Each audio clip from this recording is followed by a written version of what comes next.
Merci pour votre constante fidélité à Chérif la télévision. Mesdames et messieurs, bonsoir. Bienvenue à vous dans cette édition d'information.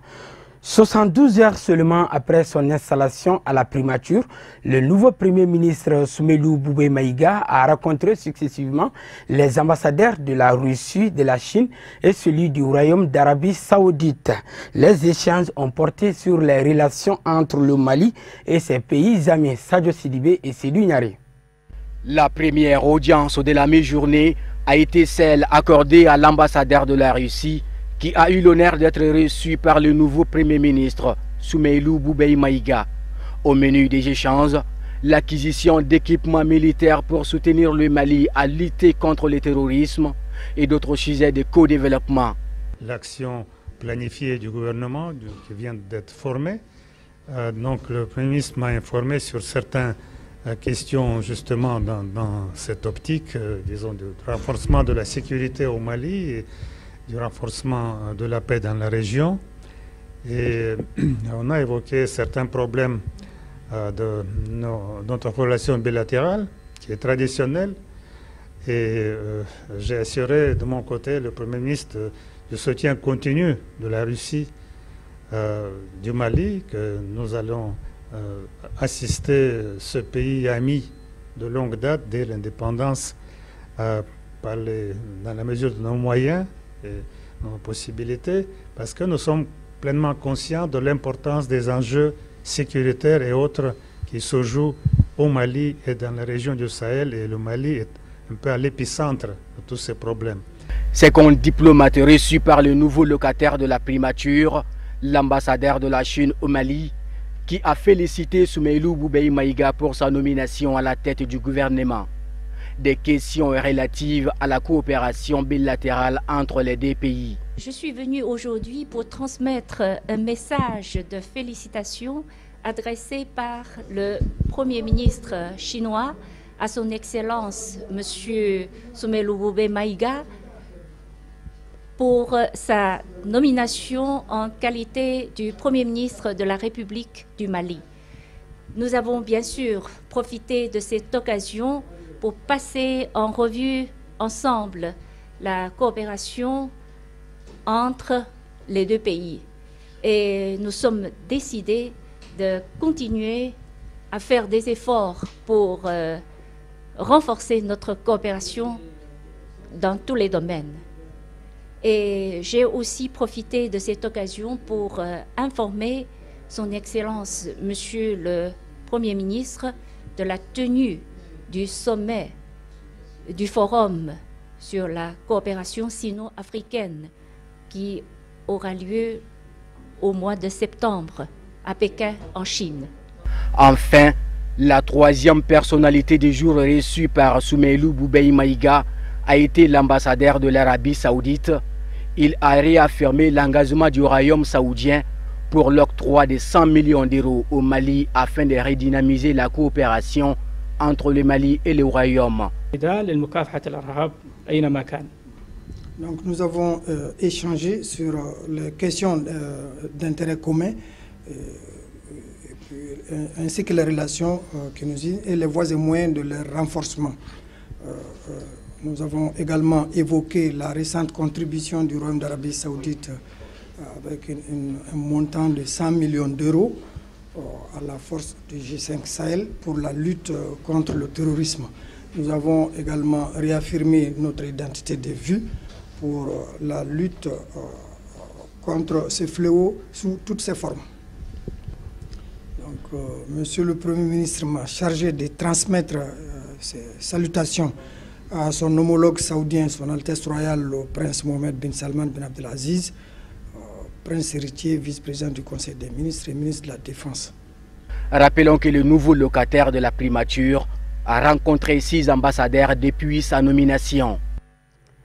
La coordination des associations et ONG féminines du Mali, CAFO, était face à la presse ce vendredi janvier 2018 au siège de la coordination. Objectif, informer l'opinion nationale et internationale de la situation qui prévaut au sein de la CAFO et dévoiler la vraie identité de la présidente par intérim, Marietou Diallo et Aboulaye Sogodougou. Les faits remontent à avril 2010. Madame Damele Oulématousso est suspendue de la CAFO. Prétendant succéder à Mme Traoré Oumou-Touré comme présidente de la dite coordination, elle a organisé une assemblée générale extraordinaire au cours de laquelle elle a été élue présidente de la CAFO. C'est ce qu'a tenté d'expliquer le bureau par intérim de la coordination des associations et ONG féminines du Mali, dirigé par Mme Keïta Fatoumata Sissoko, qui estime que le bureau dirigé par Mme Damele Oulématousso ne représente aucunement les femmes du Mali. Nous devons donner l'explication juste et c'est ce qu'on est en train de faire. L'assemblée qui s'est tenue l'autre jour n'est pas une assemblée de la CAFO. Donc les résultats n'engagent pas du tout la CAFO. La CAFO c'est ici, au niveau de la CAFO, et c'est moi la présidente intérimaire. Il n'y a qu'une seule. L'organe, c'est moi qui représente l'organe. Moi, Mme Keïta Fatoumata Sissoko, c'est la seule structure qui représente la CAFO. C'est la CAFO mère, nous sommes là pour ça. Il n'y a pas question de tergiverser. Bon, Oulématou, c'est la présidente de la FENACOF, la Fédération des associations et ONG féminines du Mali, qui est différente de la CAFO. Oulématou n'est pas du tout présidente de la... Elle sait qu'elle ne peut pas être présidente de la CAFO. On ne tombe pas comme ça dans la CAFO, non. Il faut venir d'une structure de base.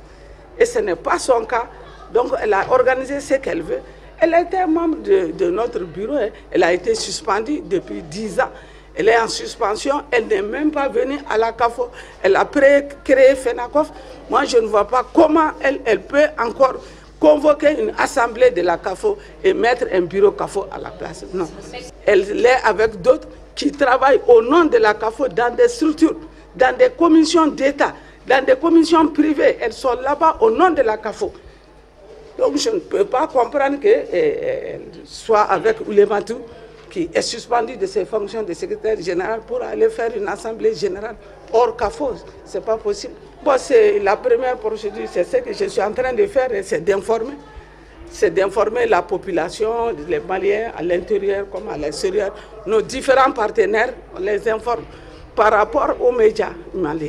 Le bureau par intérim de la coordination des associations et ONG féminines du Mali, dirigé par Mme Keïta Fatoumata Sissoko, a pour mission de gérer les affaires courantes et d'organiser l'Assemblée générale élective prévue pour les prochains mois à venir. Pour l'heure, les instances régionales sont en voie de renouvellement jusqu'au 31 janvier 2018. Le nouveau ministre des Sports, Maître Jean-Claude Sidibé, a rencontré ce vendredi 5 janvier 2018 dans la salle de conférence du stade Ouenzien Koulibaly les responsables des associations de la presse sportive. Lors des échanges, le nouveau chef du département des sports a invité ses interlocuteurs du jour et leurs militants à l'apaisement et au respect de l'éthique et la déontologie dans l'exercice de leur métier. Youssouf Koulibaly et Samba Traoré. Nommé à la place de Seyni Amiangundo le 30 décembre 2017, le 25e ministre des Sports de l'histoire de la République du Mali a rencontré les responsables des associations de la presse sportive. Au cours des échanges, Maître Jean-Claude Sidibé a invité ses interlocuteurs du jour à s'investir davantage entre les acteurs du football. Une bonne partie de la presse, il faut qu'on se dise la vérité, a pris position.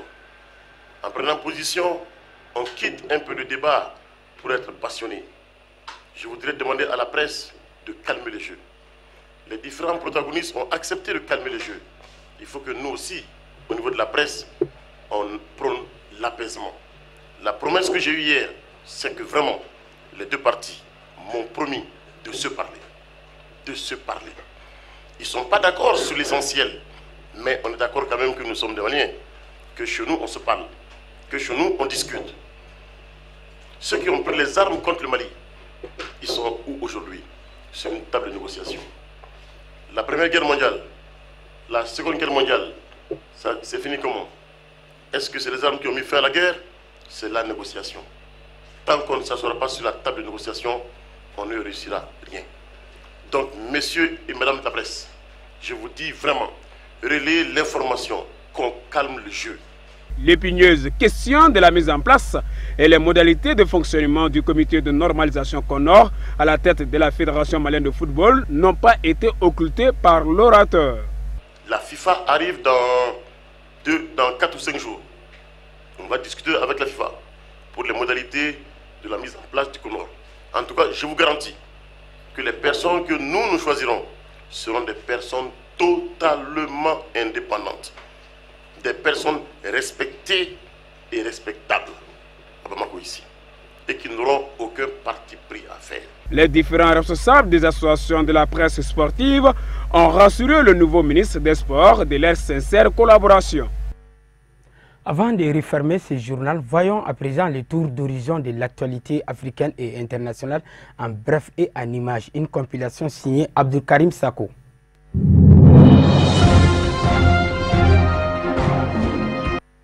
Des enseignants nigériens contractuels ont organisé jeudi 4 janvier un sitting devant les locaux du ministère de la fonction publique. Ils n'ont pas été reçus par la ministre et aucun cadre du ministère n'est venu à leur rencontre.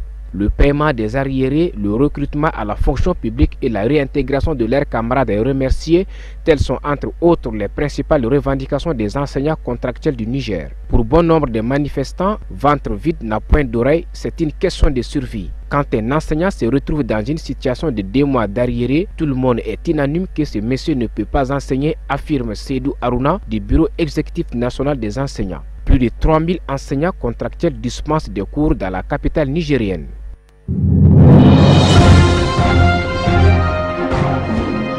À Kinshasa, la pluie qui s'est abattue la nuit du 3 au 4 janvier a causé de nombreux morts. Selon Dominique Weleli, ministre provincial des Affaires sociales, jusqu'à ce jeudi soir, 34 corps ont été déposés à la morgue centrale de Kinshasa.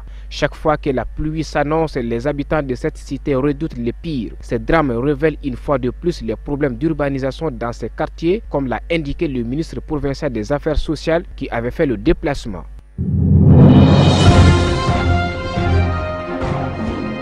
Madagascar est la cible d'une forte tempête tropicale baptisée Ava qui pourrait s'intensifier en cyclone lors de son arrivée sur les côtes est et nord-est de la grande île d'après les prévisions de la Direction générale de la météorologie de Madagascar. Les autorités appellent la population à la vigilance. L'alerte rouge avis de danger imminent a été déclenchée jeudi 4 janvier dans 3 régions. Le Bureau national de gestion des risques et des catastrophes a demandé à la population de ne plus s'aventurer en mer entre Atalaha et Tamatave. Pour l'heure, elle génère des vents moyens de 105 km/h et des rafales allant jusqu'à 140 km/h.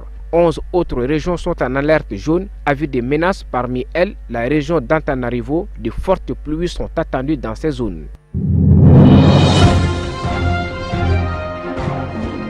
Tous les signaux sont désormais au vert pour la prise de fonction du président élu du Libéria, George Weah. Quelques jours après la publication des résultats du 2e tour de la présidentielle qui lui donnait vainqueur avec 61,5% contre 38,5% pour son adversaire Joseph Boaké, jeudi la Commission nationale électorale du Libéria a certifié sa victoire. L'ancienne icône du ballon rond succédera donc à Ellen Johnson Sirleaf le 22 janvier à la tête du Libéria à l'issue de sa prestation de serment prévue le même jour. George Weah promet de mettre au cœur de son action l'amélioration des conditions de vie de ses concitoyens. Je suis ici pour vous écouter et je veux que vous sachiez que mon intérêt est l'intérêt du Libéria et du peuple libérien, a fait savoir le président élu lors de la certification de sa victoire à la National Electoral Commission (NEC). C'est donc une nouvelle page qui s'ouvre pour ce pays après la réussite de sa première transition démocratique depuis 1944. Sport, l'Égyptien Mohamed Salah a reçu jeudi à Accra le Ballon d'Or africain 2017 remis au meilleur joueur du continent. Youssouf Koulibaly pour plus de précisions. Pour succéder à l'international algérien et joueur de Leicester City en Angleterre, il s'agit bien de Riyad Mahrez, 3 hommes étaient en compétition pour remporter ce prestigieux trophée.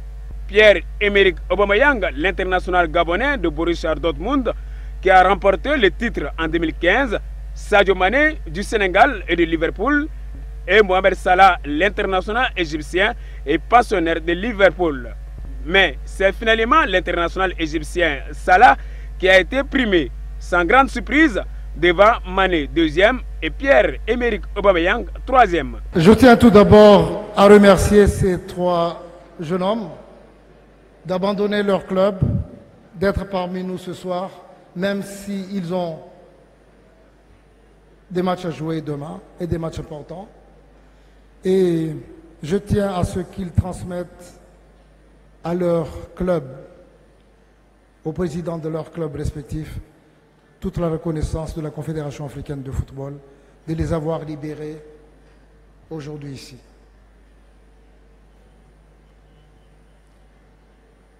Je vais vous annoncer le 3e dans le classement. C'est M. Eric Aubameyang. Pierre-Emerick Aubameyang, 3e au classement du Ballon d'Or. So we'd like to award our second runner-up, Pierre-Emerick. President, please do the honors. A round of applause, ladies and gentlemen.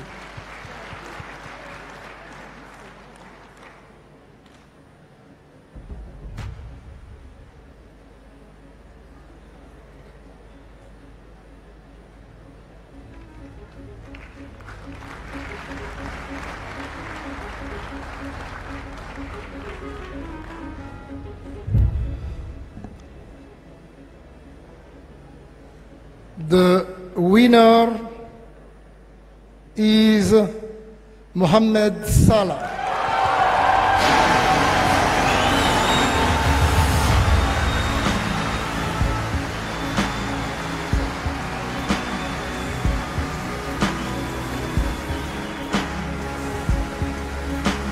Le meilleur joueur africain de 2017 a planté sur le maillot de l'AS Roma 2 buts en 20 matchs. Transféré à Liverpool durant l'été 2017, il a continué sur son rythme. 23 buts et 8 passes décisives en 29 apparitions. Voici les impressionnantes statistiques du natif de Bassioun chez le Raid, récemment élu meilleur joueur africain de l'année 2017 par la BCC, puis meilleur footballeur arabe de l'année par l'UAPS. Mohamed Salah a donc encore raflé la mise en étant sacré par la CAF. L'Égypte remporte également le titre de sélection masculine de l'année. Son entraîneur Hector Cooper glanant le titre de coach de l'année.